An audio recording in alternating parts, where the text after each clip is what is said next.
basically the fact that he was a loner, he was isolated, and he really kept to himself on the bus. How did you notice, Marsha, that he was a loner? Because he didn't sit with anybody and he didn't engage in conversation with any other kids on the bus. And what struck you at that time? Well, just the fact that he was like that, and that's what stuck out in my mind. He wasn't like the other kids who would come on the bus and sit with their friends. And you must be recounting in your mind now. You drove the bus to that school. It was the Sandy Hook Elementary School. You were the bus driver for that school. Is that right? Yes, I was a bus driver for Sandy Hook Elementary School since 1999, and I had a couple of the little children on my school bus last year when they were kindergartners, and we lost a couple of. We lost about 26 angels, but we lost 20 particularly very young children, and I had 2 of those kids on my bus and the siblings, and the town is just wrenching in this terrible tragedy. I was saying earlier to some of the reporters who were on the ground speaking to me, I read the names out tonight of all of the children and adults who had been killed, and I think that's when you start to really realise the human tragedy in this. Each person a name, each person an age, and such young ages. I was reading out 5- and 6-year-olds, Marsha. Yeah, well, some of them were just turning 6, and I think once they put the names out, and if they even put pictures with the names, it becomes even more real. How do you think the community will now be able to help those families who have been affected? What will the community do? I think this community has always rallied behind everything that's happened, whether it's been good or bad. In this instance, this obviously is the worst thing that's ever happened, and I hope it is.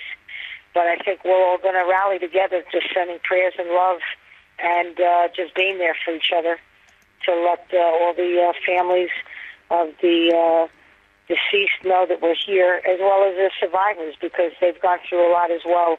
But they're the lucky ones. They get to hug and kiss their kids goodnight. The other ones don't. Marsha, did you know the principal? I knew the principal, but I was never sent into her office because I was a good bus driver. But she obviously was very dedicated to her kids, and she put her life on the line for her children at the school. And in terms of the children, Marsha, are you able to tell us who the children were that you knew?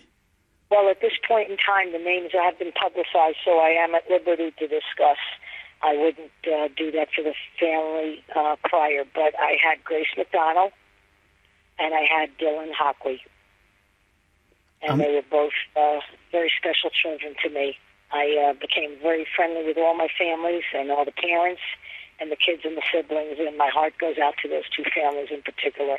Marsha, Grace was 7 years of age. What can you tell me about her?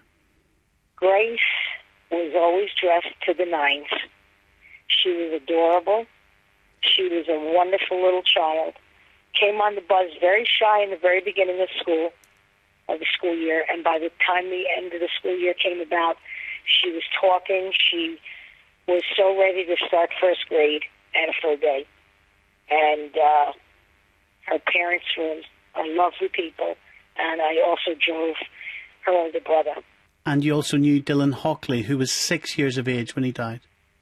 Yes, they came to the country a couple of years back, and I had their older brother, and he was so proud of his little brother because he couldn't ride the bus, he wasn't of age, and he said, "That's my brother Dylan." And then lo and behold, a year or so later, I got him on the bus, and he was a wonderful little boy too. So, needless to say, I mourn for all the kids, but these kids I knew, and they were very special to me. It must be hard to imagine that they're no longer here. No, it is. It's totally a nightmare that you hope that you wake up and it's not, and they're not. It's a nightmare, but unfortunately, it's real, and it's something that we all have to cope with. And it's just a horrific tragedy. And unfortunately, Sandy Hook, Connecticut, will always be forever changed and on the map because of this terrible incident.